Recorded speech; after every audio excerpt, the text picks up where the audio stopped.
Je n'aurais jamais pensé que ce serait moi qui raconterais cette histoire, moi, Pierre Dubois, simple concierge de nuit à l'hôtel Miramar de Nice depuis 15 ans. Ce soir du 12 septembre, j'ai vu Aurélie Morel pour la première fois de ma vie. Et paradoxalement, ce fut aussi la dernière. Elle portait cette robe noire élégante qui contrastait avec la pâleur de son visage, et ses mains tremblaient imperceptiblement quand elle m'a tendu sa carte d'identité. « Chambre 517, s'il vous plaît », m'a-t-elle dit d'une voix à peine audible, jetant des regards nerveux vers l'entrée principale comme si elle redoutait d'être suivie. J'ai remarqué ses ongles rongés jusqu'au sang, détail incongru chez cette femme qui respirait la sophistication parisienne.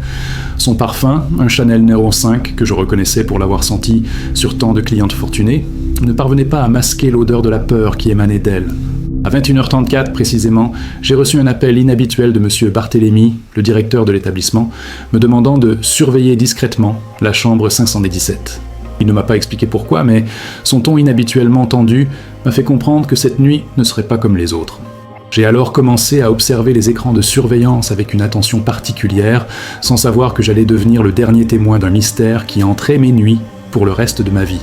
Vers 2h15 du matin, j'ai entendu ce bruit sourd depuis le 5e étage, suivi d'un silence inquiétant qui m'a glacé le sang. Les couloirs de l'hôtel, habituellement bercés par le murmure feutré du système de climatisation, semblaient soudain oppressants. Cette odeur étrange, métallique et sucrée à la fois, a commencé à se répandre dans les conduits d'aération, une senteur que je n'oublierai jamais et que je retrouve parfois dans mes cauchemars. Ce que je vais vous révéler aujourd'hui, c'est la vérité sur ces heures terrifiantes qui ont changé ma vie à jamais, sur les secrets que cachent les murs dorés du Miramar et sur les forces obscures qui ont fait disparaître Aurélie Morel sans laisser de traces. Car oui, j'ai vu des choses cette nuit-là, des choses que la police n'a jamais su, des détails que j'ai tus par peur mais que ma conscience ne peut plus porter seule. Mon nom est Pierre Dubois, et pendant 15 années de ma vie, j'ai été le gardien silencieux des secrets les plus sombres de l'élite française. Concierge de nuit à l'hôtel Miramar, j'ai été le témoin invisible des liaisons interdites, des transactions illégales et des conversations qui décident du sort de millions d'euros. Dans ce temple du luxe sur la promenade des Anglais, où une nuit coûte plus que le salaire mensuel d'un ouvrier, j'ai appris que l'argent peut acheter beaucoup de choses. Le silence, la complicité, parfois même la vie ou la mort d'une personne gênante. Aurélie Morel n'était pas une cliente comme les autres. Journaliste d'investigation redoutable, elle avait bâti sa réputation en dévoilant les scandales financiers de la haute société. Ses articles dans Le Monde et Libération avaient déjà fait tomber 2 ministres et provoqué la faillite de 3 banques privées suisses. Cette femme de 32 ans, diplômée de Sciences Po et ancienne élève de l'école de journalisme de Lille, représentait tout ce que craignaient les puissants, l'intégrité, la ténacité et l'intelligence au service de la vérité. Ce soir de septembre, elle était venue au Miramar pour une raison bien précise, portant dans son sac en cuir italien des documents qui auraient pu faire trembler les fondations de l'establishment français. Je ne le savais pas encore, mais j'allais devenir malgré moi l'unique témoin de sa disparition et le dépositaire d'un secret qui me hantera jusqu'à ma mort.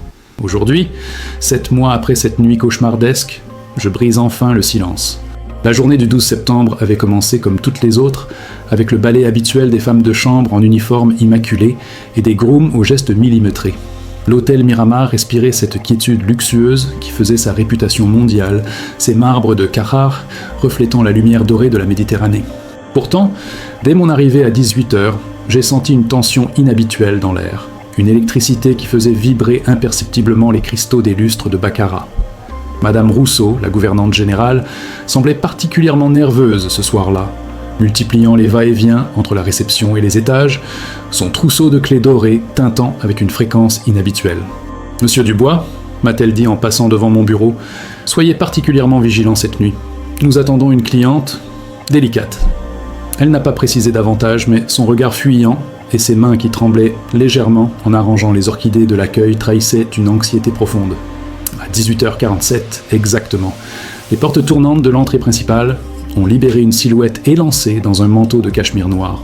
Aurélie Morel a pénétré dans le hall comme une ombre élégante, ses talons loup-boutins résonnant sur le sol de marbre avec un rythme saccadé qui trahissait sa nervosité. Ses cheveux châtains, habituellement impeccablement coiffés selon les photos que j'avais vues dans la presse, semblaient défaites par le vent ou peut-être par l'angoisse. Son regard balayait constamment l'espace autour d'elle, s'attardant sur chaque client installé dans les fauteuils de velours bordeaux, scrutant les recoins sombres derrière les colonnes dorées. Elle portait un sac en cuir Hermès, qu'elle serrait contre elle comme un bouclier, ses articulations blanchies par la force de sa prise, Quand elle s'est approchée de mon comptoir, j'ai remarqué que sa respiration était courte et irrégulière, comme celle de quelqu'un qui vient de courir ou qui a très peur. « Bonsoir, mademoiselle », ai-je dit avec le sourire professionnel que 15 années de service m'avaient appris à perfectionner. Elle a sursauté à mon salut, comme si elle avait oublié qu'elle devait interagir avec le personnel. « Ah oui, bonsoir », a-t-elle murmuré, fouillant dans son sac avec des gestes fébriles. Sa carte d'identité était froissée quand elle me l'a tendue, inhabituelle pour quelqu'un qui semblait si méticuleuse dans sa présentation habituelle. Pendant qu'elle remplissait la fiche d'hôtel, j'ai observé ses mains. Ses ongles, habituellement manucurés selon les photos de presse que j'avais vues, étaient rongés jusqu'au sang. De petites plaies récentes marquaient à nouveau ses cuticules, témoignant d'un stress intense et récent. Son écriture, normalement fluide comme en témoignaient les articles que j'avais lus sur Internet, était saccadée et tremblante ce soir-là. « Chambre 517, s'il vous plaît », a-t-elle demandé d'une voix si faible que j'ai dû me pencher pour l'entendre. Cette chambre particulière, située au 5e étage avec vue sur la baie des Anges, n'était pas sa réservation initiale selon notre système informatique. Quelqu'un avait modifié sa réservation quelques heures plus tôt, mais le nom de la personne qui avait effectué ce changement n'apparaissait pas dans nos registres. Elle a refusé l'aide du groom pour ses bagages, se contentant de son sac en cuir et d'une petite valise à roulettes qu'elle tirait derrière elle avec une détermination farouche. L'ascenseur l'a emportée vers les étages supérieurs à 19h03. Et c'est la dernière fois que les caméras de surveillance l'ont filmée vivante. L'image de son profil anxieux, éclairée par la lumière dorée de la cabine d'ascenseur, restera gravée dans ma mémoire comme un instantané tragique. Vers 20h30, j'ai reçu le premier appel étrange de la soirée. Une voix masculine, aristocratique et froide, demandait si la journaliste était bien arrivée. Je n'étais pas autorisé à donner ce type d'informations sur nos clients, mais quelque chose dans le ton de cet homme m'a glacé le sang. Il a raccroché avant que j'aie pu répondre, mais j'ai remarqué que l'appel provenait d'un numéro masqué, détail inhabituel pour nos clients habituels, qui utilisent généralement leur téléphone personnel. La dernière trace officielle d'Aurélie Morel ce soir-là remonte à 21h15, quand elle a commandé un thé Earl Grey au service d'étage. Marie, la femme de chambre qui lui a apporté le plateau, m'a raconté plus tard qu'elle avait trouvé la porte de la 517 entr'ouverte et qu'Aurélie n'était pas visible dans la chambre. Elle avait simplement posé le plateau sur la table basse et était repartie, pensant que la cliente était dans la salle de bain. Ce plateau, retrouvé intact le lendemain matin, allait devenir une pièce cruciale du mystère. Ce que la police n'a jamais su, c'est que 3 jours avant sa disparition, Aurélie Morel avait été aperçue au Georges V à Paris, en compagnie de Vincent Laroche, magnat de l'immobilier et proche conseiller du ministre de l'économie. Cette rencontre, que j'ai apprise par une de mes anciennes collègues qui travaille maintenant dans la capitale, n'était pas fortuite. Laroche faisait l'objet d'une enquête secrète pour blanchiment d'argent via des paradis fiscaux caribéens, une enquête qu'Aurélie menait depuis 6 mois. Les documents qu'elle portait dans son sac Hermès ce soir-là n'étaient pas n'importe quel papier. Selon mes sources, à la rédaction de Libération, il s'agissait de relevés bancaires compromettants provenant des îles Caïmans, des virements suspects, totalisant plus de 50 millions d'euros et impliquant des personnalités politiques de premier plan. Ces preuves auraient pu déclencher le plus grand scandale financier de l'aveu République, éclipsant même l'affaire Cahuzac par son ampleur et les personnalités impliquées. La chambre 517 n'avait pas été choisie au hasard non plus. Cette suite particulière, située à l'angle du bâtiment, possédait une caractéristique unique que peu de gens connaissaient, un passage secret datant de l'époque où l'hôtel servait de refuge aux résistants pendant la Seconde Guerre mondiale. Ce passage, officiellement condamné depuis les années 80, reliait directement la chambre aux anciennes caves transformées en parking privé, permettant une sortie discrète sans passer par le hall principal. J'ai découvert l'existence de ce passage par hasard 3 ans plus tôt, en accompagnant un technicien pour une réparation électrique. Monsieur Barthélemy m'avait fait jurer le secret absolu, m'expliquant que certains clients particuliers avaient parfois besoin de discrétion absolue pour leurs affaires. Je n'avais jamais imaginé que cette particularité architecturale pourrait un jour servir à faire disparaître quelqu'un sans laisser de traces. La soirée du 12 septembre, l'hôtel accueillait également un autre client mystérieux, le comte Alessandro Di Marco, officiellement homme d'affaires italien, mais en réalité tête pensante d'un réseau international de blanchiment d'argent. Sa présence au Miramar cette nuit-là n'était pas une coïncidence. Nos registres indiquent qu'il occupait la suite présidentielle au 7e étage, réservée sous un faux nom avec paiement en liquide, procédure exceptionnelle que seule la direction pouvait autoriser. Vers 22h45, j'ai observé sur les écrans de surveillance des mouvements inhabituels dans les couloirs. 3 hommes en costume sombre, que je n'avais jamais vus auparavant, circulaient avec des badges d'accès que seule la direction pouvait délivrer. Ils ne figuraient pas sur la liste du personnel de nuit, et leur démarche assurée suggérait qu'ils connaissaient parfaitement les lieux. L'un d'eux portait une mallette métallique qui brillait sous l'éclairage feutré des couloirs. Ce que j'ai appris bien plus tard, c'est qu'Aurélie Morel avait reçu des menaces de mort explicites 3 semaines avant sa venue au Miramar. Des messages anonymes lui intimaient d'abandonner son enquête sur le réseau Laroche, promettant des conséquences irréversibles si elle persistait. Elle avait confié ses menaces à son rédacteur en chef, François Mérieux, mais avait refusé la protection policière, craignant que cela ne compromette ses sources et son travail d'investigation. La veille de sa disparition, Aurélie avait également rencontré secrètement Isabelle Fontaine, ancienne comptable de la société offshore de La Roche, qui avait accepté de témoigner en échange d'une protection. Cette femme, terrifiée par les conséquences de ces révélations, avait remis à la journaliste les dernières pièces manquantes du puzzle. Des contrats à falsifier, des factures bidons et surtout la liste complète des personnalités politiques bénéficiaires du système de corruption.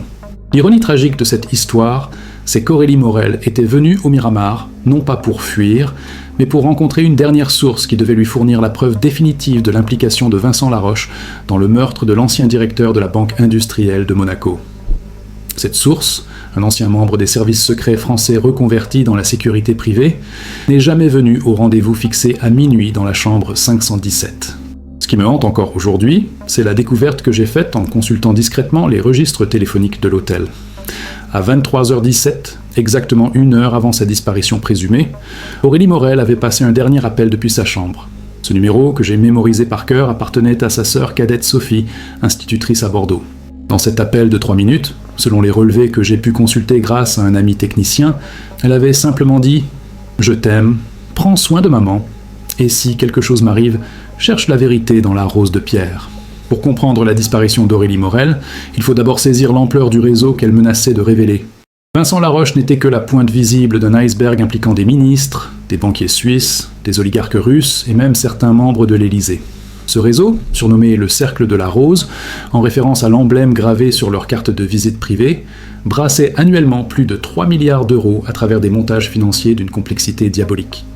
La rose, c'était ce symbole discret que j'avais appris à reconnaître sur les effets personnels de certains clients du Miramar. Une rose stylisée, gravée sur des boutons de manchette, des bagues ou des épingles de cravate. Ces hommes et ces femmes formaient une société secrète au sein de l'élite française, liés par leurs crimes communs et leur soif insatiable de pouvoir et d'argent. Ils se réunissaient régulièrement dans des lieux prestigieux dont notre hôtel faisait partie. Le soir du 12 septembre, j'ai compris que la disparition d'Aurélie n'était pas un acte isolé, mais l'exécution d'un plan minutieusement orchestré. À 23h30, soit 30 minutes avant les faits, j'ai vu arriver discrètement par l'entrée de service le docteur Maximilien Legrand, médecin légiste parisien et membre notoire du Cercle. Sa présence dans les sous-sols de l'hôtel à une heure aussi tardive ne pouvait signifier qu'une chose. Il se préparait à faire disparaître un corps. Ce que j'ai découvert en recoupant les registres des années précédentes, c'est que d'autres journalistes d'investigation avaient séjourné au Miramar dans des circonstances similaires. Thomas Berger, reporter au Canard enchaîné disparu en 2019, avait occupé la même chambre 517 3 jours avant sa mort accidentelle sur l'autoroute du Soleil. Marina Volkov, journaliste russe enquêtant sur les oligarques, était également passée par notre établissement avant d'être retrouvée noyée dans la Seine. L'influence du Cercle s'étendait bien au-delà du monde des affaires. Le commissaire Durand, responsable de l'enquête sur la disparition d'Aurélie, portait lui aussi la rose gravée sur sa montre Rolex. Ses investigations délibérément bâclées, ses pistes volontairement négligées et sa hâte à classer l'affaire en fugue volontaire s'expliquaient soudain. La justice elle-même était infiltrée, corrompue, achetée par ses prédateurs en costume 3 pièces. J'ai également appris que M. Barthélemy, notre directeur, n'était pas seulement un hôtelier accompli, mais un ancien membre des services secrets français, reconverti dans la facilitation d'opérations délicates. L'hôtel Miramar servait en réalité de base opérationnelle pour des activités qui dépassaient largement l'hôtellerie de luxe. Chantage, corruption, élimination de témoins gênants. Nous étions tous, employés innocents, les complices involontaires de crimes abominables. Cette nuit-là, vers minuit, j'ai assisté à une scène qui restera gravée dans ma mémoire jusqu'à ma mort. Par les moniteurs de surveillance, j'ai vu Vincent Laroche lui-même pénétrer dans l'hôtel par l'entrée de service, accompagné de 2 hommes que j'ai plus tard identifiés comme des membres de la police criminelle parisienne. Leur présence signifiait que l'opération bénéficiait de complicité au plus haut niveau de l'État, que la République elle-même était gangrenée par cette corruption systémique. Le plus terrifiant dans cette histoire, c'est la découverte que j'ai faite en fouillant dans les archives de l'hôtel. Depuis 1987, année de sa rénovation complète, le Miramar avait accueilli tous les protagonistes des plus grands scandales financiers français. L'affaire Elf, le Crédit Lyonnais, les frégates de Taïwan, Panama Papers. À chaque fois, les témoins clés ou les journalistes trop curieux avaient transité par notre établissement avant de disparaître ou de mourir dans des circonstances suspectes. Ce réseau disposait également de relais internationaux impressionnants. Cette nuit-là, j'ai intercepté par hasard une conversation téléphonique en italien entre le comte Di Marco et un interlocuteur romain, évoquant le transfert du colis français vers Palerme, prévu pour le lendemain. Le vocabulaire codé ne laissait aucun doute sur la nature sinistre de leurs activités. Ils parlaient d'Aurélie comme d'une marchandise à éliminer. L'aspect le plus révoltant de cette conspiration, c'est qu'elle bénéficiait de la bénédiction tacite des plus hautes autorités de l'État. Le président de la République lui-même, selon des documents que j'ai pu photographier discrètement dans le bureau de M. Barthélemy, était au courant de l'existence du cercle et fermait les yeux sur ses activités en échange de financements occultes pour ses campagnes électorales. La démocratie française était devenue une façade masquant une oligarchie criminelle. Mon enquête personnelle a commencé le lendemain de la disparition d'Aurélie, quand j'ai remarqué que la chambre 517 avait été entièrement rénovée en une seule nuit. Les moquettes changées, les murs repeints, même la salle de bain avait été refaite avec une efficacité troublante. Cette transformation express, officiellement justifiée par un dégât des eaux imprévues, ne pouvait avoir qu'un seul objectif, effacer toute trace de ce qui s'était passé dans cette pièce. J'ai profité de mes accès privilégiés au système de surveillance pour copier discrètement les enregistrements de la nuit fatidique. Ce que j'ai découvert m'a glacé le sang. Entre 00h17 et 00h52, exactement 35 minutes, toutes les caméras du 5e étage avaient mystérieusement cessé de fonctionner. Cette panne, trop parfaitement synchronisée pour être accidentelle, couvrait précisément la fenêtre temporelle de la disparition d'Aurélie.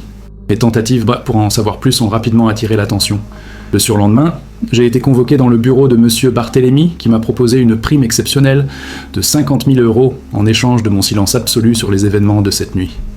Son regard, d'habitude bienveillant, était devenu froid et menaçant. « Pierre », m'a-t-il dit en caressant le presse-papier en forme de rose qui trônait sur son bureau, « certaines curiosités peuvent être mortelles. » J'ai alors contacté François Mérieux, le rédacteur en chef d'Aurélie à Libération, pour lui faire part de mes observations. Cet homme, habituellement pugnace et déterminé selon les articles que j'avais lus sur lui, semblait étrangement résigné. « Monsieur Dubois », m'a-t-il dit lors de notre rencontre clandestine dans un café de Cannes, « nous avons reçu l'ordre de cesser toute investigation sur cette affaire. L'ordre vient de très haut, si vous voyez ce que je veux dire. Ma recherche de la mystérieuse Rose de Pierre, mentionnée par Aurélie dans son dernier appel, m'a mené vers des découvertes stupéfiantes. Cette expression faisait référence à un coffre-fort secret installé dans les fondations de l'hôtel, derrière une pierre sculptée représentant une rose. J'y ai trouvé des documents explosifs, liste de personnalités compromises, enregistrements de chantage, preuves de meurtre maquillés en accident, photocopies de chèques suspects signés par des ministres. Parmi ces documents, j'ai découvert le dossier personnel d'Aurélie Morel, établi par une agence de renseignement privée. Il connaissait tout de sa vie. Ses habitudes, ses faiblesses, ses relations sentimentales, ses projets professionnels. Ce dossier révélait qu'elle était surveillée depuis 2 ans et que sa disparition avait été planifiée dans les moindres détails, y compris la stratégie de communication pour présenter l'affaire comme une simple fugue. Le plus choquant, c'est que j'ai trouvé dans ce coffre mon propre dossier de surveillance. Il savait que je posais des questions, que je cherchais des réponses, des photos de moi prises à mon insu, l'historique de mes appels téléphoniques, même des rapports sur mes habitudes de vie. J'étais devenu moi aussi une cible potentielle, un témoin gênant qu'il faudrait peut-être éliminer si j'en apprenais trop. Mes tentatives pour alerter les médias ont été systématiquement sabotées. Les journalistes que je contactais recevaient mystérieusement des ordres de leur hiérarchie pour abandonner le sujet.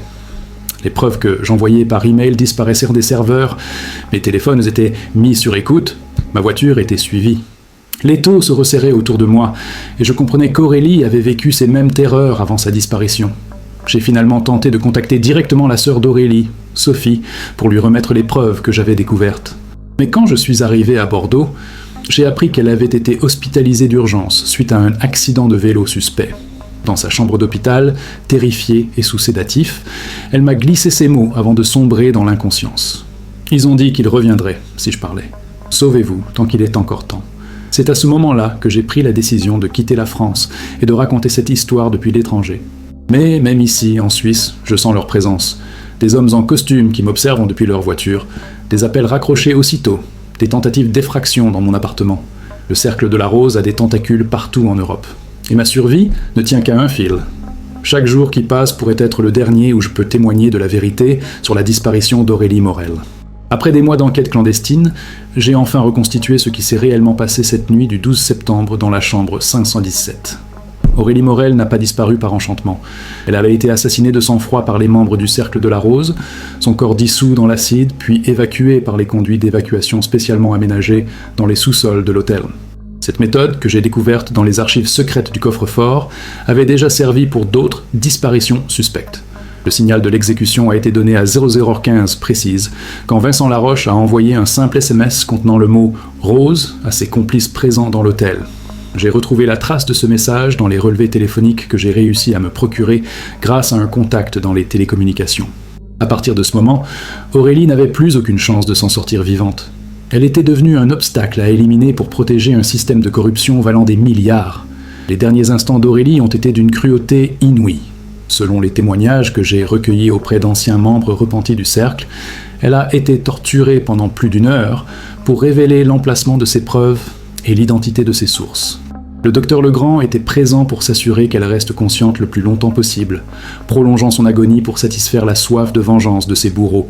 Ce qui me révolte le plus, c'est que les forces de l'ordre étaient non seulement au courant, mais complices actives de ce crime.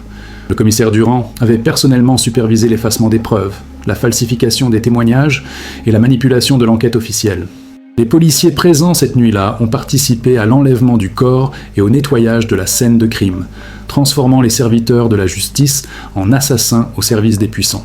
J'ai vu de mes propres yeux ces hommes en uniforme porter des sacs plastiques opaques vers l'incinérateur, leurs visages impassibles témoignant de leur accoutumance à ce type d'opération.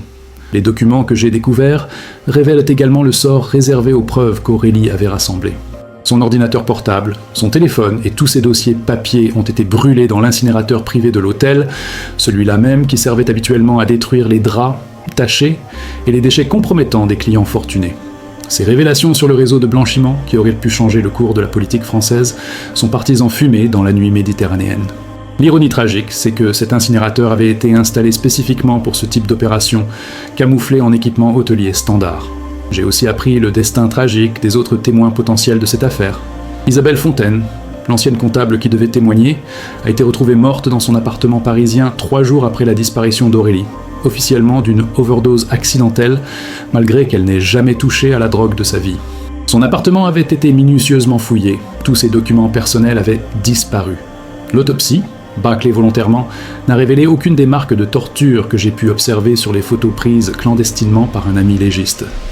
Le contact secret qu'Aurélie devait rencontrer à minuit, l'ancien agent des services spéciaux, n'est jamais venu au rendez-vous car il était déjà mort. Son corps a été repêché dans le port de Marseille le matin même du 12 septembre, officiellement classé comme suicide, alors que ses mains portèrent des traces de liens et que son crâne présentait des fractures incompatibles avec une noyade volontaire. Le Cercle avait éliminé tous les témoins avant même de s'attaquer à Aurélie, orchestrant un ballet macabre qui témoignait de leur efficacité meurtrière et de leurs ressources illimitées. Ce qui me hante encore aujourd'hui, c'est la facilité avec laquelle ils ont manipulé l'opinion publique et les médias. L'histoire officielle de la journaliste dépressive qui s'enfuit pour échapper à la pression a été gobée sans sourciller par tous les grands médias français. Ses collègues, terrorisés ou corrompus, ont alimenté cette version mensongère, présentant Aurélie comme une femme instable plutôt que comme la victime d'un assassinat d'État. Les émissions de télévision, les articles de journaux, même les réseaux sociaux ont été infiltrés pour propager ce mensonge d'État. Mes révélations sur cette affaire m'ont coûté ma famille, mes amis, ma patrie. Ma femme a été menacée, mes enfants surveillés, ma vie sociale détruite. J'ai dû fuir la France comme un criminel alors que les vrais coupables continuent de siroter du champagne dans leur palace parisien. Aurélie Morel était morte pour avoir voulu révéler la vérité. Et moi, je survis péniblement pour témoigner de son sacrifice. Chaque matin, je me réveille en espérant que ce cauchemar n'était qu'un rêve, mais la réalité me rattrape toujours avec sa cruauté implacable. Aujourd'hui, 7 mois après cette nuit cauchemardesque, Vincent Laroche a été nommé conseiller spécial du Premier ministre. Le comte Di Marco a reçu la Légion d'honneur pour ses services rendus à la France, et le commissaire Durand a été promu à la tête de la police judiciaire parisienne. Pendant ce temps, le corps d'Aurélie Morel repose quelque part au fond de la Méditerranée, et sa famille pleure encore une disparue, dont elle ne connaîtra jamais le sort véritable. C'est cela, la justice française au XXIe siècle. Un système où les criminels sont récompensés, et où les héros meurent dans l'indifférence générale, leurs cris étouffés par le bruit de l'argent sale qui coule à flot dans les coffres de la République. En racontant cette histoire, Je sais que je signe probablement mon arrêt de mort, mais je ne peux plus vivre avec ce poids sur la conscience. Aurélie Morel était une femme courageuse qui a payé de sa vie son dévouement à la vérité, et son sacrifice ne doit pas rester vain. Chaque nuit, je rêve de son visage terrorisé dans l'ascenseur du Miramar, et je me réveille en larmes en pensant que j'aurais peut-être pu la sauver si j'avais été plus courageux. Cette affaire révèle l'ampleur de la corruption qui gangrène nos institutions démocratiques, où les criminels en col blanc achètent la justice, les médias et même les représentants du peuple. Nous vivons dans l'illusion d'un état de droit, alors que la France est devenue une oligarchie mafieuse où l'argent sale dicte les lois et où les témoins gênants disparaissent dans l'indifférence générale. Le rêve républicain s'est transformé en cauchemar pour tous ceux qui osent défier les puissants. Si cette vidéo disparaît soudainement d'Internet, si mon témoignage est censuré ou si je meurs dans un accident suspect, vous saurez que le cercle de la rose aura encore frappé. Mais peut-être que mon témoignage aura planté une graine de vérité qui germera un jour. Peut-être qu'Aurélie Morel ne sera pas morte pour rien. La prochaine fois, je vous raconterai l'histoire de Marina Volkov, la journaliste russe qui enquêtait sur les oligarques et qui a connu le même sort tragique dans les eaux sombres de la Seine. Car malheureusement, l'histoire d'Aurélie n'est qu'un chapitre dans la longue liste des crimes du pouvoir.